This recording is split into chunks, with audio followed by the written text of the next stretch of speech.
voilà je pense que là excuse hein, sama gars yi sànq dafa am ay publication yu bëggoon def donc ma daal di changer def ko confidentialité entre pour mes amis seulement donc là dindi naa ko ba nga xam ne donc hormis mes 5 amis Facebook donc ñi abonné ci sama compte ñu mun a gis live bi ñu may leen quelque temps pour que sama gars yi mun a dugg kon di leen ziar lu bare bare leen nuyu di jégalu nag am nañ tuuti retard mais xam nga live yi moom surtout dimanche dañuy xaw a jàpp xam nga foog nga defar kër gi ah foog nga bale foog nga defar daal waaw donc bitim réew c'est pas comme au Sénégal nga xam ne da ngeen di am ñu leen di defaral di leen di lépp ñoo leen koy defaral di ziar aussi Fifita ah namoon nañ la Fifita ñu ngi lay ziar Kodou également RTS 2S maa ngi lay ziar Awa Fall maa ngi lay ziar ñoom Deela Madior di leen ziar lu bare bay Seynabou nekk bu Italie ñu ngi lay ziar Vito Tunkara gars yi ku dugg rek nga partagé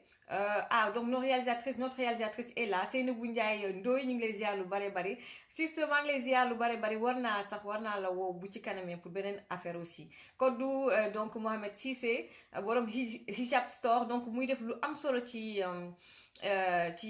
Facebook j'aime bien xam nga ñii di def turban ñii di def musóor sama genre gi ñi nga xam dañu voilé wu également ku ne wane sa façon donc voilà mu nekk vraiment une bonne initiative surtout seeni live donc voilà di la wax vraiment machallah c'est une très bonne idée voilà donc notre sister Kodou Mohamed Cissé bu RTS 2S waa Arona Niang toujours ndeysaan présent Marshal Demba Ndiaye ñoom Anne Evra yi ñëpp gars yi ku dugg rek nga partagé suñu réalisatrice ñëw na tey donc kii di Fifita vraiment ça nous fait plaisir voilà donc ku dugg rek partagé gis naa gars yi ñu ngi ñëwaat également donc Moustapha Babou maa ngi lay ziar auto styling bàcc maa ngi lay ziar lu bare bari général Azir donc di la ziar ak waa Agir ñëpp ñoom Thierno Bokum seen njiit ñu ngi koy nuyu lu bare bari Fatouma Bari également voilà Amina Gueye Gisma Dramé ñëpp a ngi dugg daal ñëpp a ngi dugg macha allah ku dugg partagé du ma def lu dul avant ñu leen di wax donc sommaire bi. juste rek voilà kon voilà naa bàyyi Fifita mu dugal mu partager ci groupe yi et tout yéen ñi di seetaan aussi ku ci nekk mun na aussi partager également parce que li ñuy waxtaanee lu am solo la pour vraiment askan bi pour waa Sénégal pour diaspora bi pour ñëpp la quoi donc voilà et puis ñun suñu challenge moom mooy ku seetaan live ba pare nga war ci mën a jëlee dara lu positif. voilà kon tey gannaaw bañ la nuyoo tey waxtaan bi y aura un suivi ci l'affaire Rangouzer comme ni ñu wooyee boppam mais nag j'aimerais juste aussi ñu juste benn précision man su ma sañoon tey à part tey bi may jël Mame Mactar Gueye Jamra vraiment cette histoire là buñ demee ba muy nekk ay tontonte yaa ma wax mani la ay dàggasanteeg teesanteeg yu ñu demee noonu man à un moment donné ça m'intéresse plus donc je pense que Sénégal il y a des choses beaucoup plus importantes enfin ay affaires yu urgent comme par exemple insécurité bi au Sénégal ak américain bi ñu faat ak anam bi ñu ko faatee xale yi ñuy faat également problème mu dund bi et cetera bien que nag la semaine dernière lu tax ma traité sujet bi encore une fois parce que dafay wax ci mbirum société suñu société bi nga xam ne dafa feebar gis ngeen ne Sénégal fépp ay métti dans tous les domaines hormis l'insécurité les jeunes n'ont plus de repères kon dafa am loo xam ne dañ ko war a waxtaanee pour Sénégal donc mu nekk lu am solo pour man donc ci diggante bi la preuve ba Rangou excusez woo déggante nañu ma ak moom téléphone vraiment li ma doon njott moom moo am elle a eu une vie pas du tout facile xam nga donc xam nga nga am 15 ans nekk ci marché bi pour di liggéey di daan sa doole nekk xale bu ndaw di ñefe pour justement nga mun a subvenir à tes besoins ak tamit sa famille perdre papam très tôt nekk juste ak yaayam donc voilà elle a eu du tout facile c'est vrai donc je me dis elle est victime de la société am nag li ma ko xelal am ay conseils yi ma ko jox parce que man j'ai été vraiment très surprise ci vidéo bi mu def démb j'ai été très très très surprise mais voilà Matar Gueye dina wax Matar Gueye dina wax bu Jamra mais je pense que après jaratul sax ñuy continuer voilà di nekk ci sujet bi tontonte fii ak yu demee noonu comme je vous l'ai dit il y a des choses beaucoup plus urgentes voilà le plus important mooy coow am na Rangou lañ gis bosam mais am na yu gën a pire Rangou kon nañu waxtaanee ndaw ñi lu waaw sujet bu am importance la mais bu ñu demee mu nekk ay tontonte day mel ni comme si tout le temps voilà presse beeg Jamra rangu non man à un moment donné je dis stop quoi je dis stop à un moment donné. Maintenant nag su fekkee ne am na une grosse information autour de cette affaire là mbirum justice dugg ci wala mbir mi gën a grave waaw ça on peut le traiter mais ay tontonte ak ñoom seen moom man à part ce live là je souhaite ne plus me prononcer là-dessus juste rek dernière chose de manière générale muy rango ak keneen dañu war a xam ne tey boo nekkee di def buzz wala mu nekk bad buzz par exemple ci milieu bi ñu nekk showbiz ak milieu showbiz si boppam média showbiz et cetera à un moment donné doo xam kan moo la bëgg dëggantaan ak kan moo la bëggal jàmm man dama jàpp ne combat nit ki booy xeexal sa combat bopp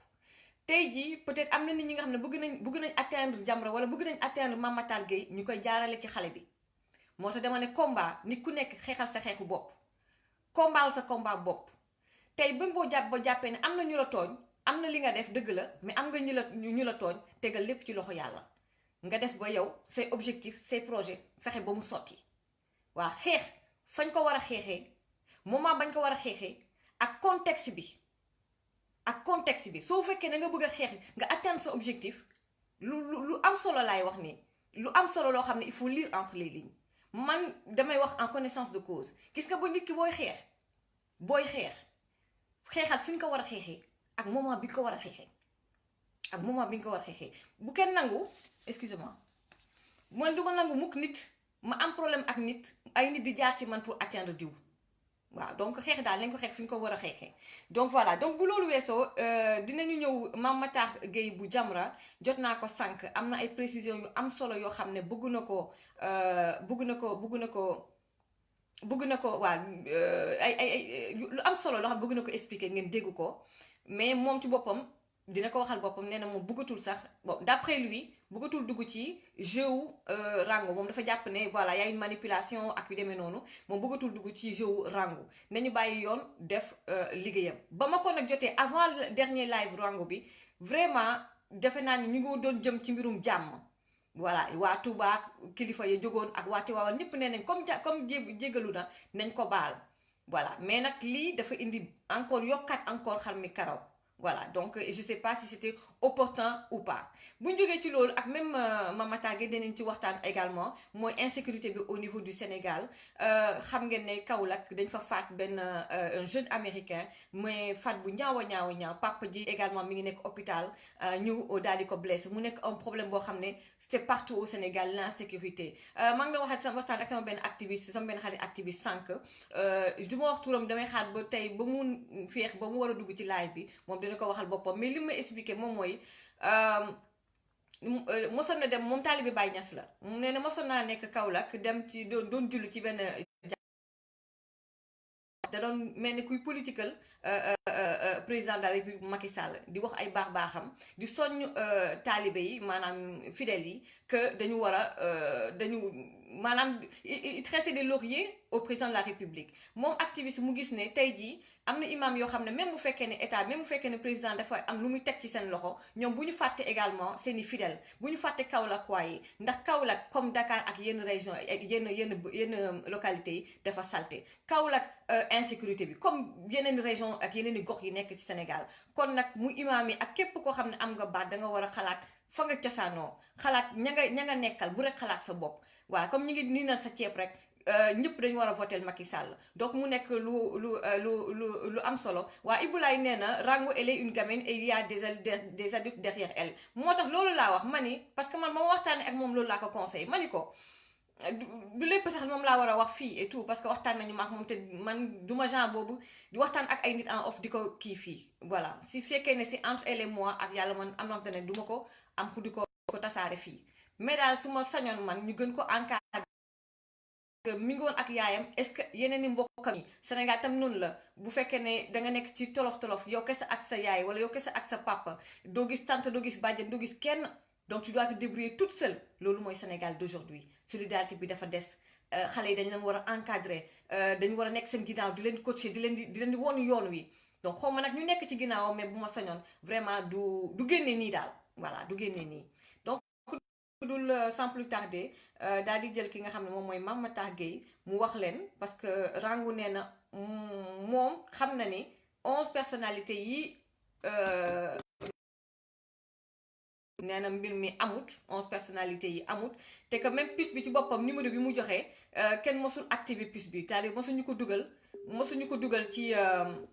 paquet bañ ko dajjoon bañ ko dugaloon dajjiwuñu ko. Voilà donc ñu xaar Mame Matar sànq léegi rek laa ko jotoon Ousmane Diédhiou Aïda Sakhir Silla maa ngi lay ziar Ousmane Diédhiou voilà Sophia Ndiaye Samb maa ngi koy ziar El Hadj Ndiaga Ndiaye maa ngi lay ziar et pourtant Macky Sall avait gagné 100% à Kaolack ça aussi c'est ça voilà donc 10 minutes xaale moo ko ci numéro normal Mame Matar parce que léegi y a 5 minutes avant may dugg laa ko jot waaye Moustapha Babou vraiment maa ngi lay ziar Jamra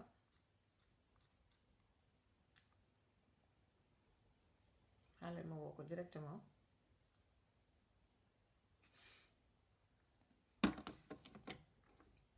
Moussa Balla maa ngi lay ziar lu bare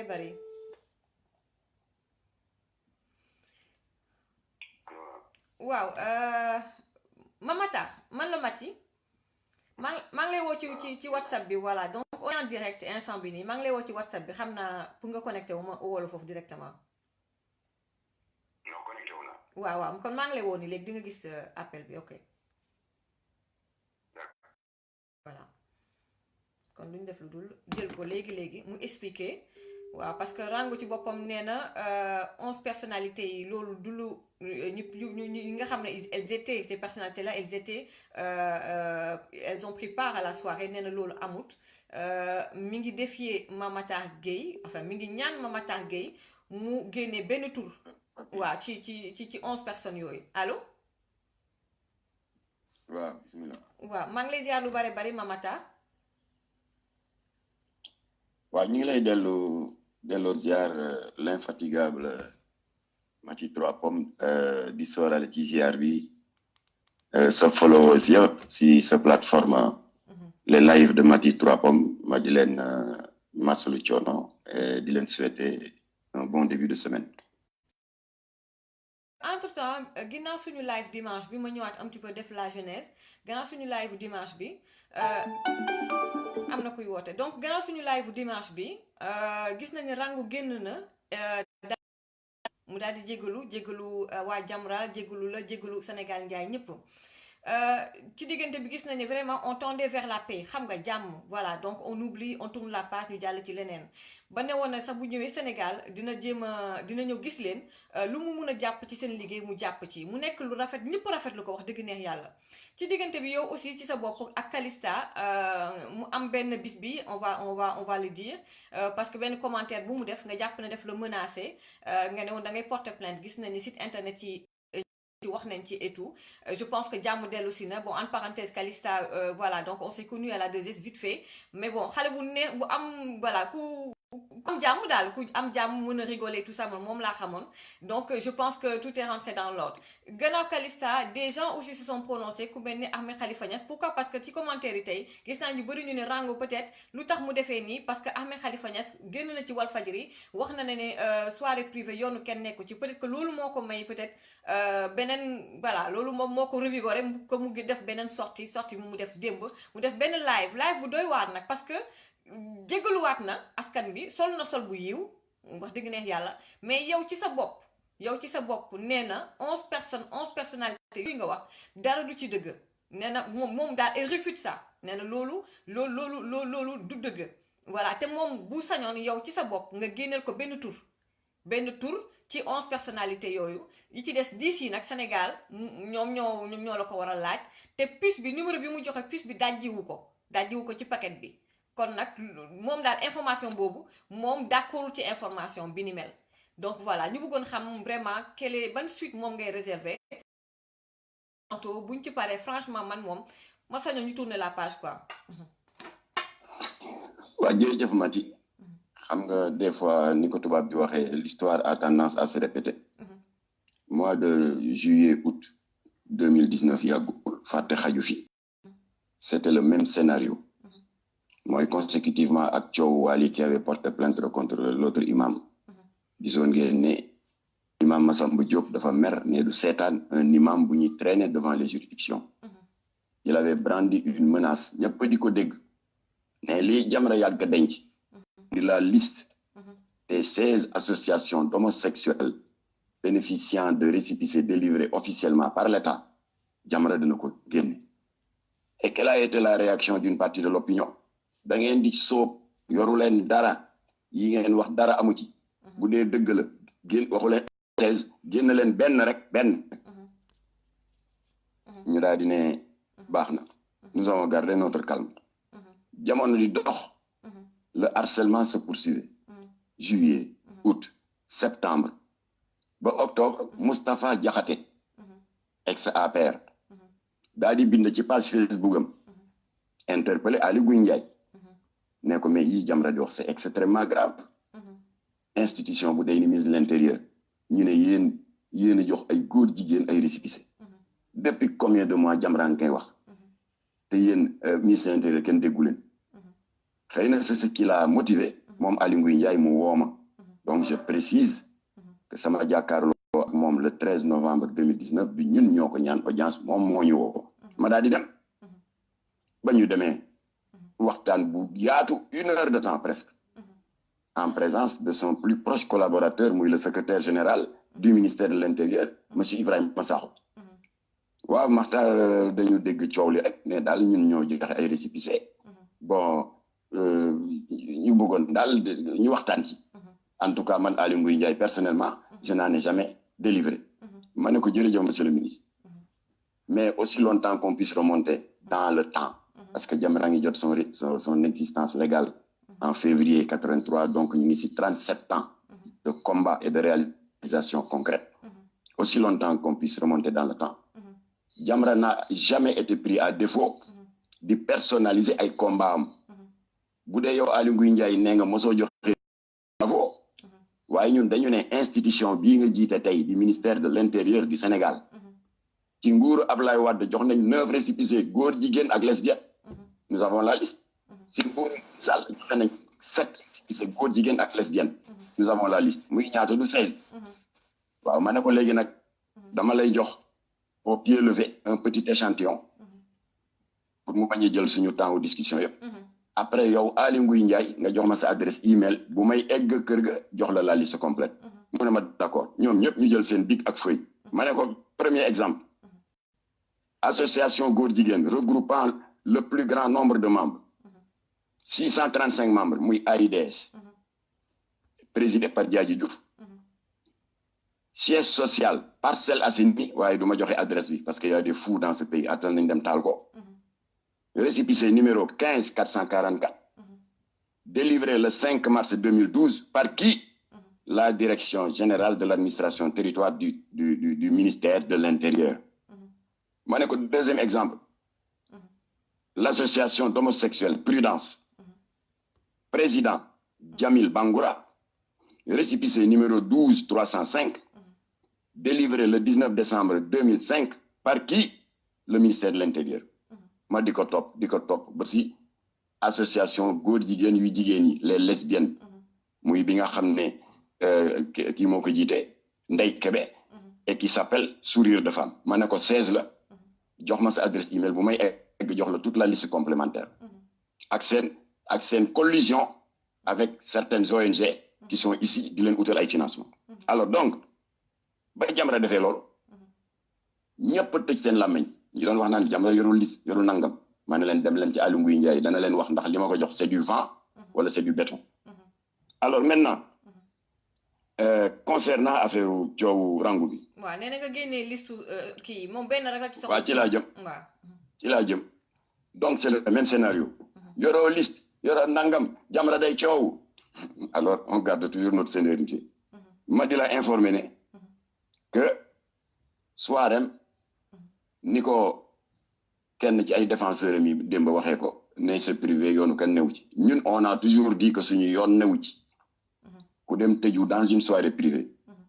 bañ nga ko ba wax ci sa flyers bi ne fang ci Facebook kenn demul luqati ko dans son Instagram dafa ne fang ci Facebook nga ne le lieu est tenu strictement confidentiel xanaa la nga fay def du jàmm mais ba tey suñu yoon newu ci bu doon ticket d'entrée 1 million suñu yoon newu ci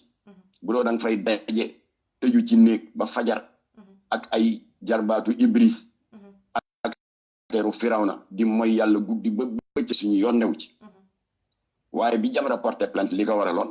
je l'ai dit 1000 fois dans toutes les émissions yi ma def mooy dafa utiliser une plateforme conviviale bu ñëpp bokk. waaw loolu dinañ ci ñëwaat sax agressé waaw d'accord d'accord la parce que dinañ ci ñëwaat parce que nee na ma sax moom en fait Instagram c'est privé nee na c'est pas public c'est privé moom ku ko jox ku ko demandé mu nekk sa ami moom lay accepté te voilà donc en fait c'est privé quoi voilà mais après ma bàyyi la nga continuer ñëwaat. ma ne la boobu waaw. ma ne la en 2016. Ramatoulaye Diallo alias Des Major ba ko procureur woowee suite à notre plainte daf ko ne samay Snapchat c'est privé. ok c'est vrai. kon vidéo obscène boobu génn samay Snapchat laa ko defee procureur ne ko sama yoon newu ci. comme que sàggan nga ba sa vidéo obscène ça s'est retrouvé dans Facebook. man je t'applique l'article 318 du code pénal pour outrage public. parce que public ça. c'est pas ça c'est derrière le corps. kon nag waxi Rangu bi mu wax c'est un argument qui ne tient pas ay sama Instagram en tout cas ça s'est retrouvé sur la place publique alors kon nag soirée intéressé wuñ mais agression yamu doon def sur cet espace public bu ñëpp bokk di toroxal jigéen ñi di sol slip futti dënnam desee benn saru soutien boole ci un langage ordurier yoo xam ne teggin mayewul ma di ko répété yow Macky ci sa plateforme bi di les live de Macky waaye ñëpp ko dégg c'est ça qui nous a poussé à nous constituer partie civile et j'ai expliqué les tenants et les aboutissants alors maintenant ñun yemuñu ci loolu parce que on veut savoir les hypocrites yi dëkkan xale yi dañ leen war a yar fekk ñooy yàq xale yi soupçon yi ñu amoon que certains d'entre eux setuñu ci et que Rangou n'était pas seul et il y avait des gens derrière elle ñu ne on va essayer d'en avoir le cœur net donc ñu gis ne que pour les inscriptions comme nous l'avons tous lu elle a dit que c'est sur la base d'un appel sur Infoline numéro 76 873 571 numéro boobu la joxe publiquement si flyers bi mu affiché sur les réseaux sociaux waaye ignorance am tax na ba day def ay toj qui se retournent toujours contre elle. Infoline, comme tout le monde le sait, c'est la contraction du terme information en ligne. Kooku ce n'est pas un secret, ñun ñëpp xam nañ à quoi ça sert. Parce que en général les grandes sociétés qui ont des moyens informatiques assez élaborés ñoom ñoo koy am. Lu tax ñu di ko am nag société yooyu parce que daf leen di servir d'interface entre la société et leurs clients. Parce que bu dee 100 clients dañuy woote par jour 200 xam nga humainement benn standardiste mënul dékku loolu. kon société yooyu dañuy am benn plateforme informatique Infoline moo tax toujours ay Air France ay ambassades yi ak yooyu dañuy naan pour toute information Infoline numéro tel. alors Infoline yooyu nag mu di ay serveur du nit mooy wax ak yow. Infoline dëgg laa la wax de waxuma la Infoline yi ni Rangu yi ndax xamul sax luy Infoline. Alors, je prends un exemple. Admettons une compagnie aérienne bu am Infoline. Sooy composé rek immédiatement di nga dégg si serveur bi benn voix automatique bu lay naan pour continuer en français appuyez sur 1. Si vous voulez continuer sur une autre langue appuyez sur 2. Si vous voulez des renseignements sur les capitales que notre compagnie aérienne dessert appuyez sur 3. Si vous voulez connaître les tarifs première et tout appuyez sur 4. Si vous voulez acheter un billet, réserver un billet, faites 5, etc.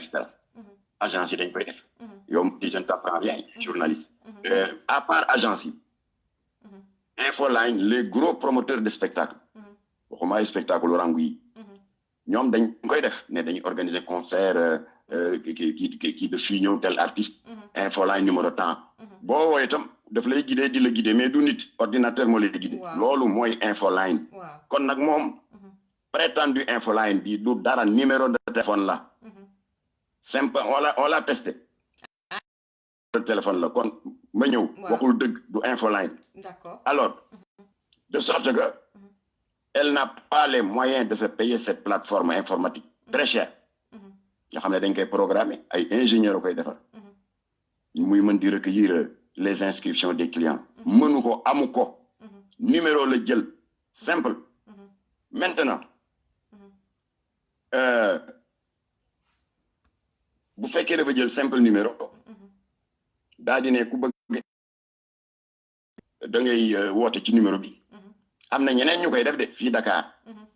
waaye dañ koy def façon bu sell de manière ouverte da ngay woote. du serveur de. benn hôtesse wuyu la. loo soxla nga ne nangam mu renseigné la. alors mais moom nee na dajjiwul puce bi ci boppaatam. nee na puce bi dugalu ko ci téléphone. waaye la mu xamul. moo di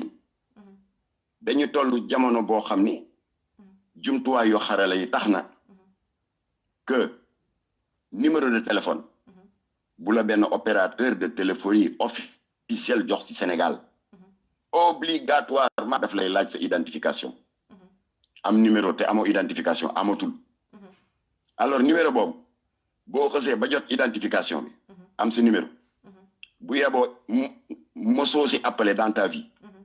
et mieux bu yeboo nga jàpp puce bi damm ko sànni ko mbalit bu yeboo nga jàpp puce bi dugal ko ci paxu WC yi il n'empêche que tous les appels destinés vers ce numéro muy appel entrant comme appel sortant day am traçabilité. Bon Mati c'est pas pour me vanter maa ngi lay yëgal ni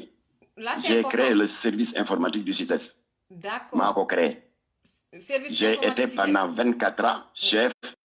informatique du Centre international du commerce extérieur. Donc, voilà, pour me vanter. Moi, pour rien ramener, je parle en connaissance de cause. Ouais, c'est important, moi, de précision. Donc, parce que mon nena, puisque voilà. Ko ci paquet. Donc, comme d'adi wuñu ko, voilà. Il y a des gens qui ont appelé. Voilà. Ba ñew ci soirée bi. Donc, yow pour yow le fait que nit ñi wote ji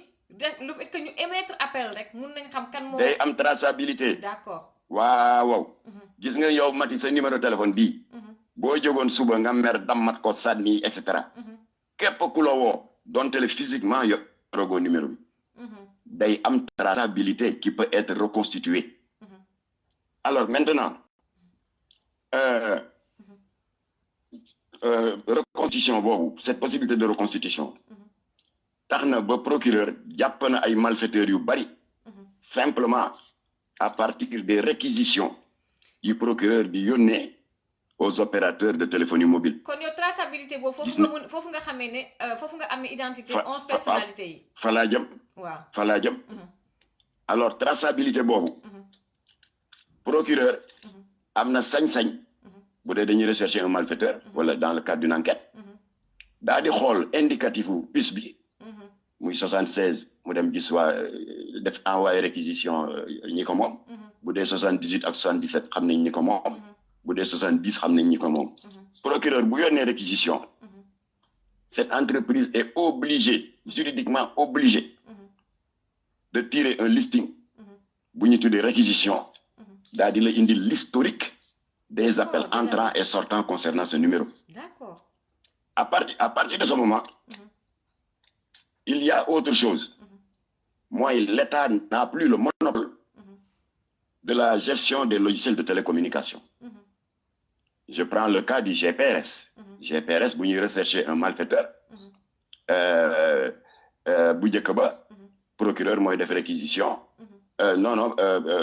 Brigade de recherche. Ki nu mu tuddati procureur daf leen di defal réquisition xalal leen yoon.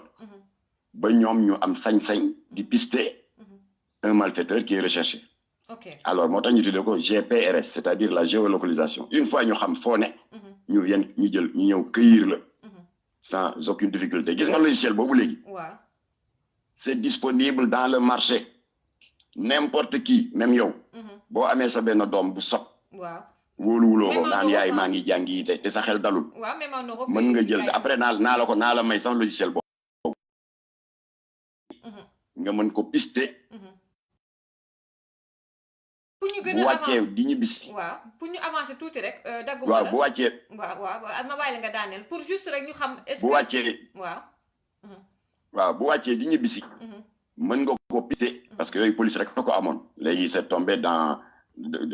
le marché mën nga ko pister ndax xam bu wàccee ndax dafa am fu mu jàdd wala déet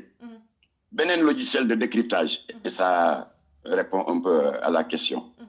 mooy les logiciels d'identification des appels privés xam nga am na yu ñu bari qui font l'objet de menaces de mort ak autres ci daan woote appel privé la daan doon dëgg la mun nga fexe ba xam numéro bi voilà léegi gis nga léegi avec les logiciels boobu te mën naa la ci may benn les logiciels ku la woo te muy numéro privé ci sa numéro réel am nga daal di ko jàpp dem boole ji ko yooyu yëpp am na dans le marché alors de la même manière même boo amee une carte puce toute neuve je l'ai dit tout à l'heure et que tu n'as jamais utilisé wala boog mosoo ko utiliser benn yoon waaye nga utiliser ko pour commettre une infraction chantage nit saaga nit menacer nit ba pare nga dem gas pax suul ko wala dugal ko ci paxu cabinet bi la traçabilité des appels entrants est là et reste intacte et peut à tout moment être kii alors ba tax na loolu leer na léegi de voilà nee na foog nga joxe tur ci 11 personnalités métier bi def naa ko 24 ans waaw donc voilà alors gis nga loolu nag logiciel de télécommunication yooyu am na des activistes yu mel ni Wikileaks gis nga Wikileaks nu mu yëngalee États-Unis ak pays occidentaux yi dégg nga ci moom il a une équipe qui maîtrise parfaitement ça xam nga moom il day capturer sax des emailu Maison Blanche yu Hillary Clinton yu kii dégg nga nu di seen président bu dof bi Donald Trump ouais waaw Wikileaks a capté des emails confidentiels du Pentagone avec ce logiciel waaw autrement dit Jamra ci ndimbalu yàlla képp koo xam ne yow rangu bii nga woote à partir de Dakar à partir des régions wala nga woote à partir de n'importe où képp ku woote ci 76 873 51 71 je précise que soirée privée suñu yoon new ci mais nous on aime démasquer les hypocrites yi nga xam ne la ñuy woote ak la ñuy jëf bokkul naan xale yi nañ leen yar fekk ci ñuy yàq xale yi la ñu bokk képp ku ca woote alors ba tax na ci ndimbalu yàlla Jamra ca ña woote et je te précise que boo wootee je prends le cas bi ma la joxoon sànq pour agence aérienne bi nga xam ne dafa am serveur pour boo mënee wootee def réservation jënd billet xam nga mën nga woote informé wu mais doo jënd billet nga bàyyi xam nga jënd serveur ba d'accord day am traçabilité benn serveur mën na jóg di organiser un spectacle yow Mati nga ne Kiné Lam day mooy tëgg tey te man ci fans Kiné Lam yi la nga ko woote ba yàgg nga ne weer bi dafa sori dematuma xam nga demuloo waaw mais sa tuura nga fa alors yàlla dimbali na Jamra ba jot nañu am 11 appelants est-ce que dem nañu suñu yoon newu ci waaye reconstitution bi wane na ne ils ne sont pas n'importe qui reconstitution yi wane na ne ay kilifa la ñu 11 d'accord mais moom nee na na nga génnee benn tour ci 11 personnes yooyu moom loolu la ñaan léegi nag nee na naa génn 11 personnes yi ma ne ko maa ngi lay renvoyer au mois d'août am nañu waxoon ne nañu génn au moins benn ci liste adresse u góor jigéen ñi parce que wax nañu ne Jamra am na seen adresse siège social admettons ma génnoon ko xam nga yow Mati am nga sago te sa diine valeurs yi vraiment kii nga ko yaa ngi épouser valeurs yi bu baax a baax agression contre nos bonnes mœurs lu muy metti yow yaa ngi koy metti lu mais da ngay garder sa sago man it noonu keneen noonu mais est-ce que c'est le cas de tout le monde bu fekkoon génn na ne Diadji Diouf AIDS 635 membres seen siège ngi Parcelles Assainies parce que xam naa ban unité la unité nangam numéro nangam nit ñëw fa ëllëg daa di jël bidon essence taal ko rey fa nit alors yow sa responsabilité et ma responsabilité elle est juridiquement engagée loolu taxoon tam le premier ministre Mohamed Boun Abdallah Dionne Abdou Mbaye au mois de juin 2013 2016 Abdou Mbaye informé ma ni Makhtar dama leen di woo parce que yéen Jamra vraiment jàmbaar ngeen ci wàllu alerte. waaw expliqué nga ko samedi dimanche dernier expliqué nga ko mais je veux dire sans te couper kon léegi yow en fait doo mun a joxe tur yi parce que dañu am njaboot et tout mais tey autorité bu la woo pour am turu 11 personnalités yi est-ce que yow vous êtes prêt à collaborer jox leen tur yi c'est-à-dire ñun presse bi. xanaa yow dégguloo li ma la wax le 13 novembre. waaw ku ne woote na faalewuñu la mais bi nga kii joxe récépissé yi bi ma woowee. nettali naa la ko xam nga mu may dégg. waaw et j'ai dit ça dans toutes les télévisions mooy Aly Ngouille Ndiaye ba ma woowee.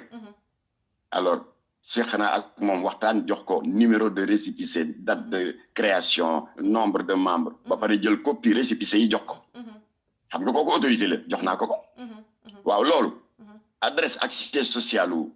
association góor jigéen yooyu. su ma ko jëloon ne ko fang ci page Facebook bu Mati. maam Mati. non on comprend ay saay-saay gis numéro bi daa di fa dem taal ko. c'est-à-dire incendié ko rey fa nit. kon yow Mati ak man. ta responsabilité elle est juridiquement engagée. kon yow 11 personnalités kon nag pour répondre à ta question. bu ma kilifa woon ne ma nangam comme ni Aly Ngouille Ndiaye def. ma ne ko bismillah. d'accord alors bref j'en termine en disant. que est-ce que. maam Mati. jamono jotul. ñu def taxaw seetlu par rapport. aux frasques. à répétition de ces fils de cette fille aux mœurs légères. Est-ce que nous ne sommes pas en train de faire son jeu? Est-ce que nous ne sommes pas en train de tomber dans son piège de recherche permanente de buzz, mais surtout de followers? Est-ce que nous ne sommes pas en train de nous laisser manipuler dans un éternel ping-pong? Alors, ci cadre boobu am na ay autorité yu wax ak man ginnaaw bi mu defee sa dernière sortie la di xaste di wax lu ñaaw yi ngeen dégg yëpp naan day fen et cetera. sànq am na benn autorité ba ma lay woo mi ngi la doon woo ci côté bi dama mujjee bàyyi ba mu la rappeler. mu ngoog te avant may couper ak yow wax naa la autorité bi kan la. waaye je te demande de garder ça confidentiel. alors boobu ak ñeneen. nee nañ ma daal Makhtar. nit ñi xam nañ la xew. ce combat c'est un combat boo xam ne ça c'est caractérisé par la constance dans le rejet et dans la dénonciation des contre-valeurs et la dégradation des mœurs et la protection de la santé mentale et morale des enfants ñëpp xam nañ seen légitimité combat waaye est-ce que jaadu na xale bu tuuti aux mœurs douteuses mu di leen tirer par le bout du nez tey mu wax lii ëllëgee mu jéggul ginnaaw ëllëg mu attaqué waat ginnaawaatu ëllëg mu solu ni ibaadu jéggulu ba wax ne sax bu Jamra bëggee combat yi ñuy mëne notamment dans la médiation sociale comme les anciens combattants yi daw derrière leurs indemnisations bu Jamra bëggee mu jàppale leen si dem na ba wax ni caravane bi Jamra di waajal pour le mois de février ñu sillonner la banlieue comme ni ñu ko defee woon daaw pour dénoncer les enlèvements et les meurtres d'enfants nga xam ne yu ci ëpp et je le répète ay politiciens ñoo koy def saa wu ñu dëgg ma lay élection c'est pas un hasard ay xale di disparaître ñu leen rey alors rangu nee na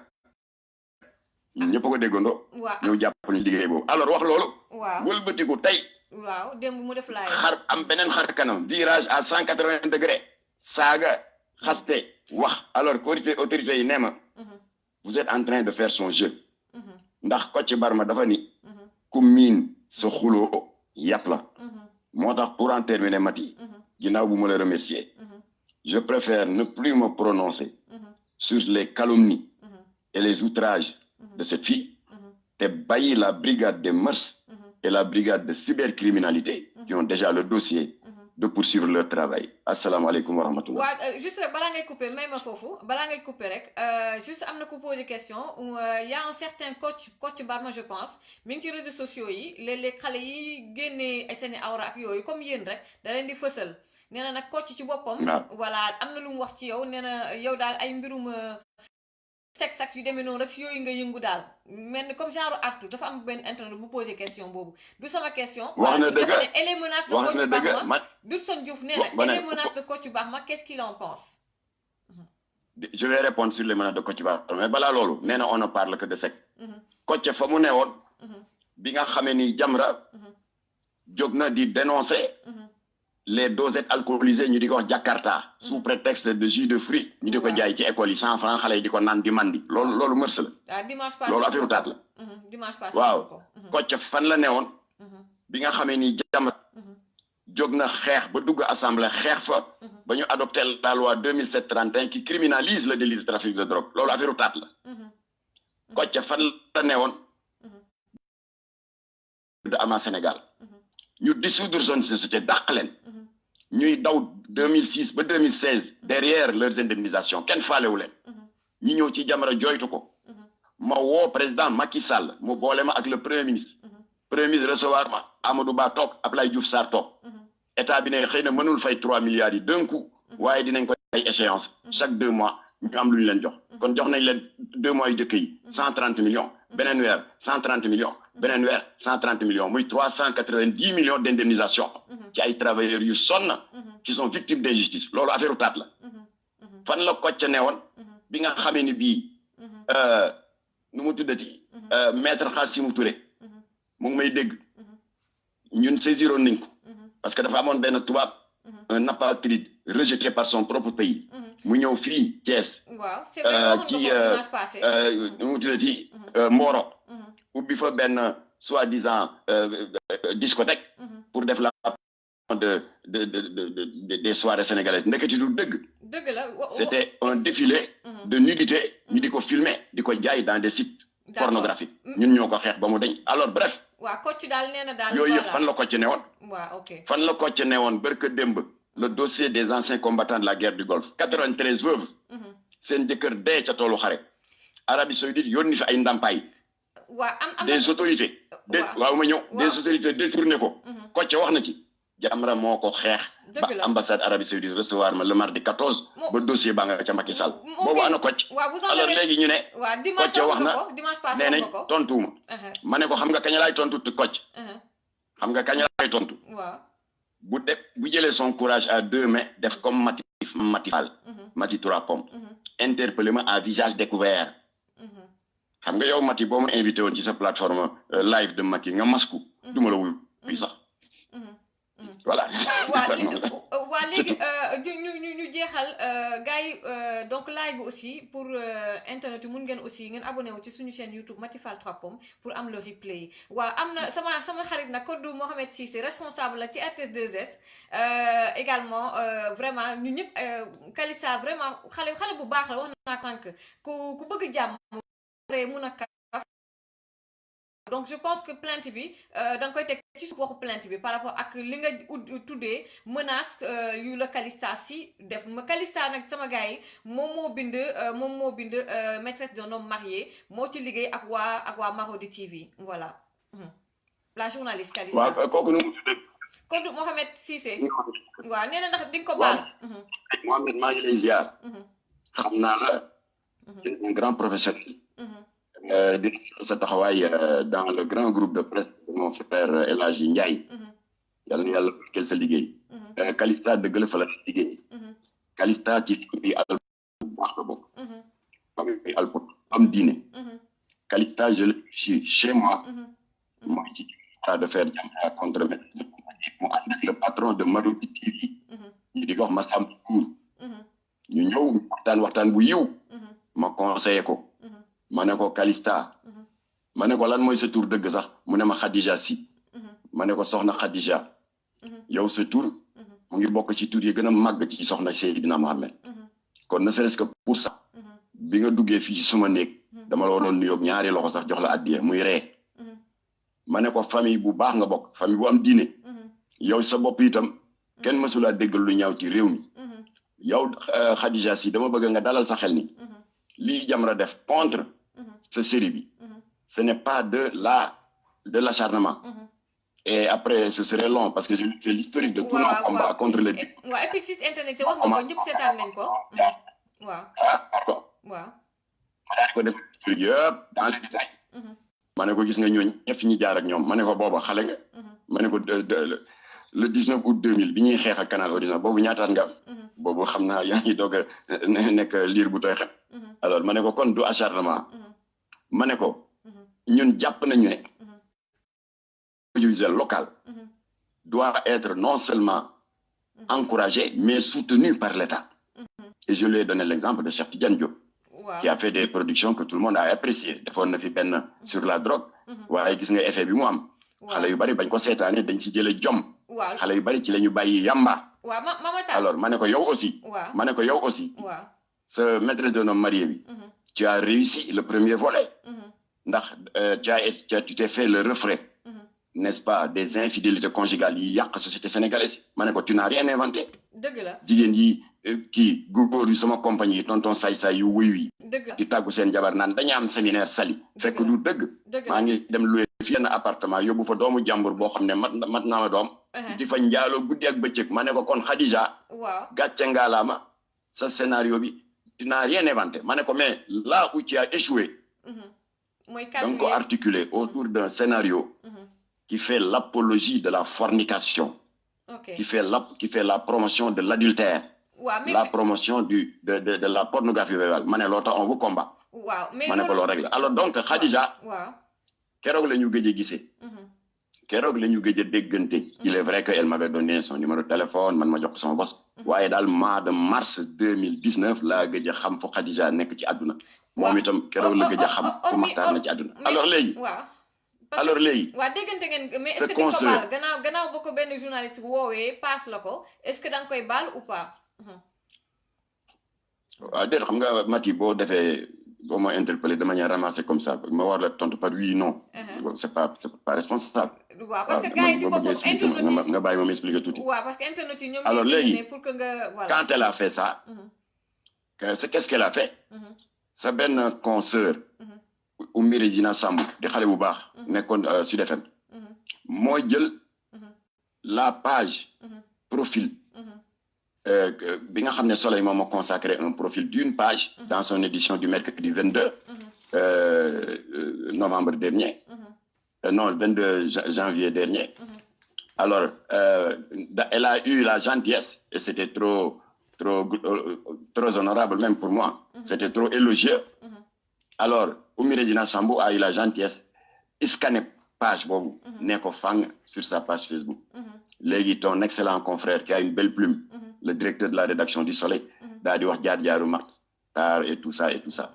Bon, ni di lire, ni di apprécier, ni nan ni la ko gisé. Calista n'est que la seule surprise d'une commentaire, wax lu jaaxal ñep, et que tout le monde a vu, parce que scanne encore très rapidement, bala mo koy effacer. Denc ko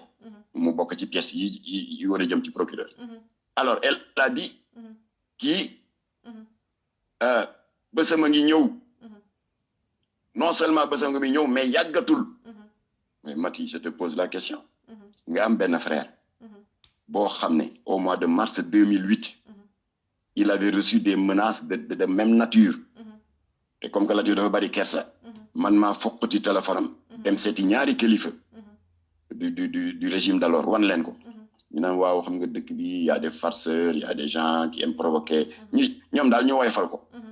waaw ñu tek ci une semaine ñu relatif dans un mystérieux accident dans la nuit du samedi 6 au 7 c'est ça avril 2008 te ba légui ce meurtre n'a pas encore été élucidé wan moy fekk lool dund ko nit ñew formuler waat des menaces de même nature adressées à ma personne manan non c'est rien nit ñi néna ñu na jëlale na jéggale Mati, tu connais mieux que moi ce fameux proverbe de Kocc qui dit soo gisee bu ndobin ree sa maam te ndobin dafa ñuul kuk waaw léegi yow boo gisee lu ñuul nooy def doo daw voilà ce que Calista a dit waaye léegi nag je lui ai donné une porte de sortie xam nga lu ma def quand elle a publié ce post là qui est une menace claire ay bësama ngi ñëw ay so yàggatul man dama def benn post ci suufu postam te xam nga boo tontoo post ci suufu post nit ki booy valide rek moom day jot notification kon elle ne peut pas dire qu'elle ne l'a pas vu alors ma interpellé ko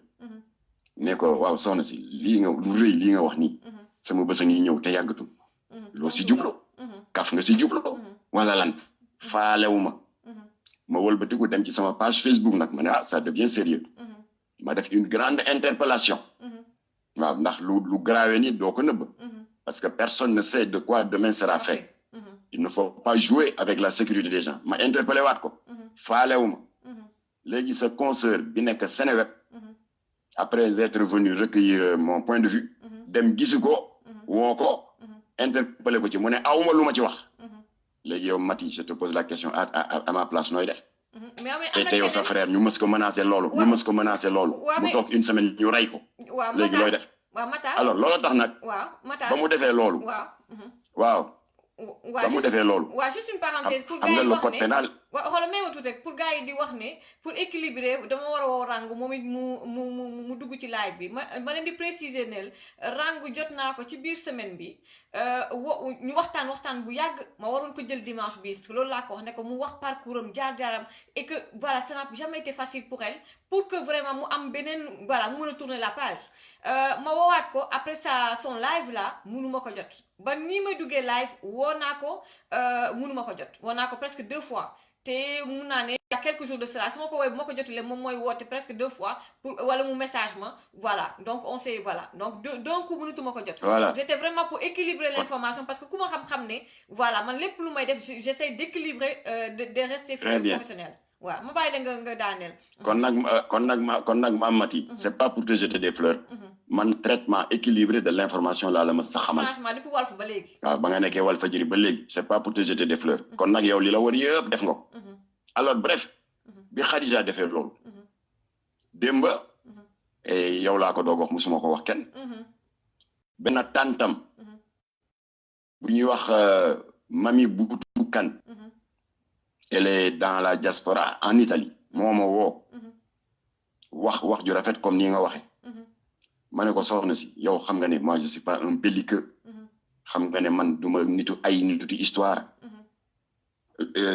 ñaata yoon nga gis Jamra muy dox ay diggante pour ñu ay nit juboo du gis nga le cas de Ousseynou Diop yaayam xale bi fi accusé woon de commentaire apologiste ba tëj ko kaso ñeenti at ma ne ko affaire Ousseynou Diop bi mu amee yaayam xëy na mu ngi ñuy dégg Aminata Sall ak nijaayam Alaaji Xaar Seen ñoo ñëw wooma ne ñun ci parce que Ousseynou da doon kaf rek dafa menacé américains yi non dafa menacé français yi après les attentats de Charlie Hebdo ne leen am na yeneen attentat seen kanam waaye xam nga li tax c'est dangereux di fooy ay menaces ndekete yoo tombé waral ay gaaf ñu teg ci une semaine rek il y a eu les attentats de Nice tant de morts ñu kii ko immédiatement la cybercriminalité française daal di ko borné mooy def GPRS pour localiser ko bi ñu gisee ne Sénégal la dëkk ñu jël dossier bi imputé ko à la cybercriminalité du Sénégal ñu jàpp ko nëbb ko jant bi ñetti at man mii maa dem à la place de France def fa benn sitting interpeller le président Macky Sall ma ne ko Ousseynou dafa juum kon si je comprends bien dafa menacer français yi mu tombé alors léegi Khadija qui est intellectuelle donc sa tante t'a appelé ñaanuma ko yàlla bi ma menacé est-ce que tantam bu ma jàlloon fii benn tali rek benn auto firme xam nga moom du ci génn dëgg la mais est-ce que moom ay mbokkam dañ la voilà moom Calista voilà donc je termine mbokk moom ba ma woowee muy soxna Mami Boutou Kane bi nekk si diaspora bi en Italie wax ju rafet comme yow defara ko taxoon a jóg waaw ma ne ko yow soxna si xam nga ma man xam naa la ndax suñu famille ak famille Boutou Kane c'est une famille très proche parce que seen baay Ibrahima Boutou Kane ancien gendarme à la retraite xaritu Latif la léegi ndaw si ma woo ndaw si ak yaayu Khadija ñoo bokk yaay wala bokk papa autrement dit ndaw si ma woo tante la ci Khadija si kon elle est très bien placée pour intervenir ma ne ko yow xam nga ma je suis pas un belliqueux je suis pas un vent-à-guerre ou à ma place il faut pas jouer avec la sécurité physique des gens kenn du foye l'intégrité physique dafa nii sama bés a ngi ñëw te yàggatul waxoon nañu Latif loolu ñu teg ci semaine ñu rey ko ma ne ko léegi yow aatoon nag yow mi yaayam yow mi tantam loo ma conseillé xam nga lu ma wax waaw mu ne ma enregistré sama numéro maa ngi nii jóg bu ma jullee takkusaan ba noppi ñi ma war a waxal ci famille bi xam naa leen ñi ma war a gis ci famille bi xam naa leen après je te reviens loolu démb la ci booru timis voilà kon léegi maa ngi koy déglu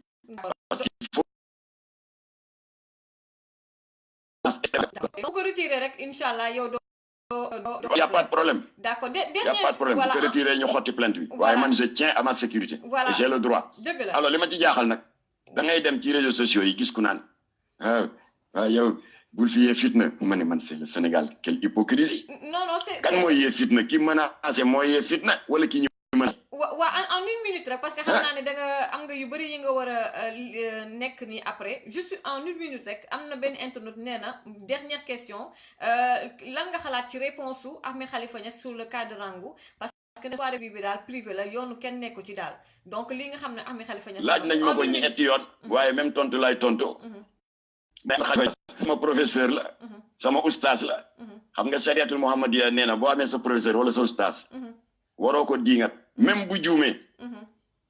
kon nag ci loolu laa tënk moo tax doo ma dégg ma tontu ko fen dëgg la jamais am na solo en tout cas ñu ngi lay sama oustaz la même bu juumee waaw bul ko dénigrer voilà dëgg la man maa ngi koy ñaanal dëgg la maa ngi lay gërëm di la sant donc mu doon Mame Matar Gueye bu Jamra jërëjëf waay merci beaucoup waaw kay merci Madi ñu leen doon jàmm merci voilà duñ def lu dul gaaw jël nag ki nga xam ne moom mooy Baba Aïdara parce que Baba Aïdara justement ci kaw le jeune américain qui a été tué bu ñu faat fële ca kaw la pour résumer leen rek rapidement di leen xamal ne mun ngeen seetaan ak live bi ci suñu chaîne YouTube Matifal 3 Pommes mun ngeen aussi abonné wu ci chaîne YouTube Matifal 3 Pommes pour mun a suñu live également en replay voilà donc ngeen aussi pourquoi pas bu ngeen kii cloche bi pour que bu ñu dugalee vidéo ngeen mun koo gis voilà donc bu loolu weesoo ci tënk rek moom Mame Matar gannaaw sorti Rangou pour résumer ce qu'il a dit gannaaw la sortie de Rangou hier nee na que ñu dajji puce bi ci paquet bu ou pas loolu seen ñoom soxlu leen c'est-à-dire infoline puce boobu ci numéro boobu day am traçabilité ñoom noonu lañ def ba xam les 11 personnalités yi nga xamante ne nii moom tudd na leen donc tey benn autorité bu ko oowee incha allah comme ni ñu ko defoon ci borom tur yi autorité bu ko woo mu jox ko les 11 noms de ces personnalités là donc nee na du ko joxe presse bi dans la presse du étaler les 11 personnes pourquoi parce que ñooñu dañu am njaboot am ay doom am famille ak yu demee noonu xamuñu tey bu fekkee nit ñi xam nañ seen tur xam fu ñu dëkk pourquoi pas mu responsabilité am ak man mii ko posé question ba mu génnee tur yi duñ ci am suñu part de responsabilité waaye autorité bu ko woo incha allah moom la génnee tur yi ak it maanaam l'identité de ces 11 personnalités là maintenant pour kaawu te nee na aussi dootul continuer ci tontonte ak it ki nga xam ne moom mooy Rangou bëggul def le jeu de Rangou parce que dafa mel ni genre manipulation pour ay d'après ce qu'il m'avait dit tout à l'heure pour ut ay followers wala pour ut buzz dootu ko ci toppati ndax ku min sa wax yàpp la donc même man personnellement aussi bu fekk ay affaire tontonte la man ce sera le dernier live que je vais faire sur ce problème là à moins que mu am lu extraordinaire lu xew entre temps bu loolu weesoo lu jëm ci mbirum Calista Sy ndeysaan journaliste également nga xam ne moom moo bind série boobu di maîtresse d'un homme marié nee na nag am ay mbokkam woo nañ ko benn tantam woo na ko donc day constaté wu ak it yeneen i famille bi lu mu bëgg moom mooy mu retirer menace boobu su ko defee moom mi dootu porter plainte kon nag gars yi lu jëm nag ci business boobu ma leen waxoon dimanche passé waroon naa jël waa LR donc société boobu nga xam ne dafa basé wu foofu ca Allemagne jëloon leen live waaye tey j'étais vraiment à la bourre dama waroon defar kër gi ay war a woowuma ko pour ne ko dama la war a jël live mais dimanche prochain incha allah dina dugg ci biir live bi donc képp koo xamante ne nii business bi nga xam ne moom lañ doon expliquer dimanche ñu bëri woon nañ ma daf leen intéressé man sama bopp dama jël ci produit yi pour man ma nekk seen cobaye donc jël naa ci produit yi war a nekk aussi am équipe boo xamante ne nii képp koo dugal rek à un moment donné da ngay société bi daf lay fay 250 euros 500 euros 1000 euros donc man tey képp ku dugg ci société bi dinaa la suivre on a un groupe WhatsApp boo xamante ne nii ñëpp dañ fay dugg ak membre société bi dinañ nekk ci groupe WhatsApp boobu pour souci de transparence bu fekkee ne ñoom li ñu diggee li ñu wax ci société bi nit ñi gis nañ ko mu positif dinañ ko wax fii ci live bi dinañ ko wax également ci groupe WhatsApp bi bu fekkee lu négatif la te nit ki dafa seetaan live bu Mati ci foofu la xamee business bi war na ma ko mën a wax ma invité ko ci live bi mu ne lii ak lii doxut su ko defee ma ni société boobu ña ca bokk malal mi duggoon dimanche passé mu duggaat moom it leeral lépp souci de transparence kon nag ba réseaux sociaux amee ba tey voilà dara dootul umpeeti kon daal man sama bopp yéen situation ba ngeen nekk moom mooy ngeen jënd produit yi bu ngeen ko waxee seen xarit ñaar ou 3 personnes ngeen am seen équipe man je vais faire la même chose pour man aussi ma xool mbir mi nan lay demee donc gars yi bu loolu weesoo ngeen may ma moo oo ki nga xam ne moom mooy Baba Aïdara ndaxte problème mu insécurité au Sénégal vraiment nekk na loo xamante ne ñëpp a ngi koy jàmbat jigéen yu ñuy rey xale yu ñuy faat yu ñaaw ay nit yoo xamante ne dañu xamee Sénégal que un pays boo xamante ne dëkku jàmm américain yoo xam ne dañu ñëw di fi ñëw chaque année ñu faat leen faat bu ñaaw boobu donc mu nekk loo xamante ne ñëpp ñaawlu nañ ko ñu ne nag waa FBI dañoo ñëw foofu Sénégal pour justement enquête bi est-ce que c'est fake news la ou pas info loolu moo tax ma bëggoon a oo léegi Baba Aïdara mu prononcé wu sinon aussi bu fekkee ne am na ay nit qui défend cette fille bu fekkee am na aussi ay nit yoo xamante ne bëgg nañ dugg aussi ci kaw rangu wala insécurité bi mun ngeen ma woo également ci Messenger voilà kon ma owaat Baba Aïdara parce que dafa waroon jël nag volam maa ngi ko waroon woo depuis 17 heures waaw depuis presque 45 laa ko waroon woo normalement mi ngi aéroport su ma woowee ba sonn jotuma ko xam naa dañ koy mujjee bàyyi ba mu ñibbi fële ca ba mu ñibbi Amérique voilà donc ñu ngi oo Baba Aïdara mais voilà d'après lu ma waxoon ak moom daal je ne pense pas que FBI ñëw na Sénégal pour def ay enquête wala yu demee je ne le pense pas pour man fake news la voilà donc gars yi kon ma xaar tuuti bu fekkee ne mu ngeen dugg bu fekkee ne bëgg ngeen dugg donc mu ngeen ma oo ci Messenger voilà alors sama gars yi nee nañ Maty war nga leeral lu indi trapom yi loolu ñëpp xam nañ ko ce jeune est mort de l'insécurité et négligence de l'hôpital c'est ça problème mu hôpital yi hôpitaux yi seen bopp da ngay ñëw am sa malade balaa ñuy laal malade bi il faut nga génnee koppar mu nekk lu doy waar loolu la problème bi notre problème au Sénégal daal boo bëggee dégg-dëgg fépp ay metti lu éducation ba du ci sécurité ba tey jii da ngay gis ay nit ñoo xam te ne waa ñoo lank par exemple ñu ngi nekk ci mbedd bi di joxe ay flyers da ngay gis àddinay alkaati bu ñu ñëw manifestation àddinay policier voilà donc ñoxoon yaa ñu jël la tëj te bu ñu nee nag nit ki voilà suñu sécurité doo gis kenn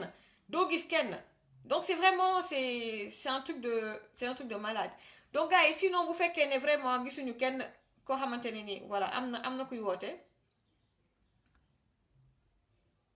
allo waaw am na kuy woote ci Messenger bi waaw am na ko wax ne dafa ratt live bi mais mun nga ko amaat allo waaw mbokk mi maa ngi lay ziar.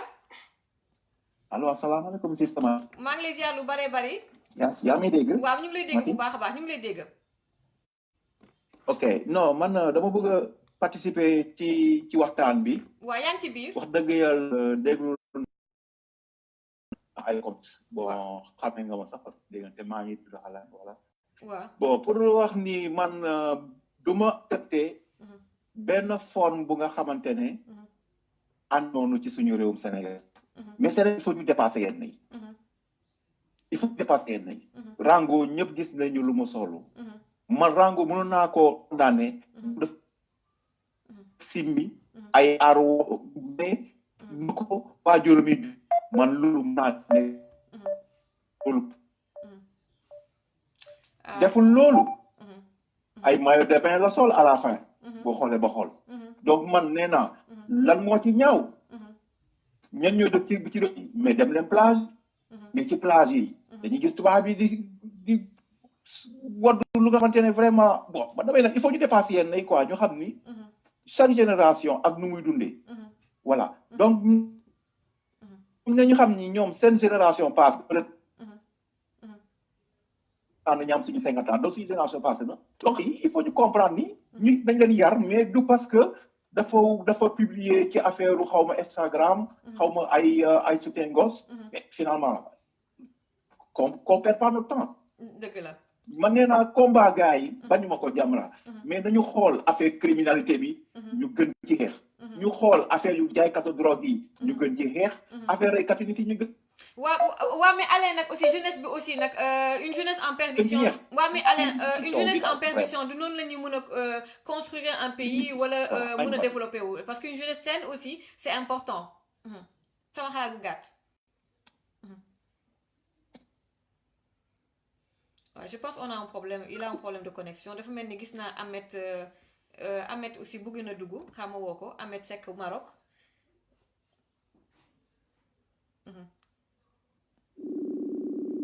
donc yaa Ahmed Seck donc mi ngi doon woote sànq ma rappelé ko. Ahmed mun nga jël sa téléphone voilà allo allo allo allo. Je pense qu'il y a un problème de il y a un problème de connexion xaaral ma owaat ko sinon xam naa dañuy bàyyi rek ba beneen yoon.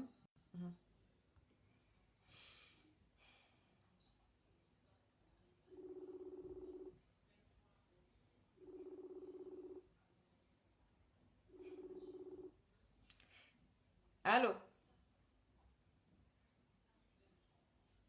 allo allo allo. Bon sama gars yi donc voilà donc Messenger moom mooy loolu xam naa damay bàyyi dimanche prochain incha allah voilà dinaa joxe bi yoon moom incha allah dimanche ma joxe benn numéro WhatsApp boo xam ne gars yi yëpp di ngeen mën a dugg donc di leen di remercier yéen ñëpp vraiment on aurait vraiment voulu jël Baba Aïdara ci le cas du jeune américain bi nga xam ne moom la ñu faat fële ca Kaolack problème de l'insécurité vraiment au Sénégal incha allah mais incha allah dimanche prochain parce que voilà maa ngi nekk di régler problème mu téléphone boobu ak WhatsApp Sénégal bu ma bëgg a récupérer incha allah rabbi tout va rentrer dans l'ordre voilà parce que deux sujets la ñu amoon tey jii Baba Aïdara il m'avait averti que dafa nekk ci yoon war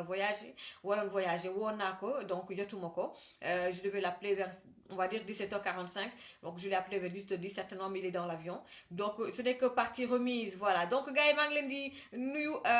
voilà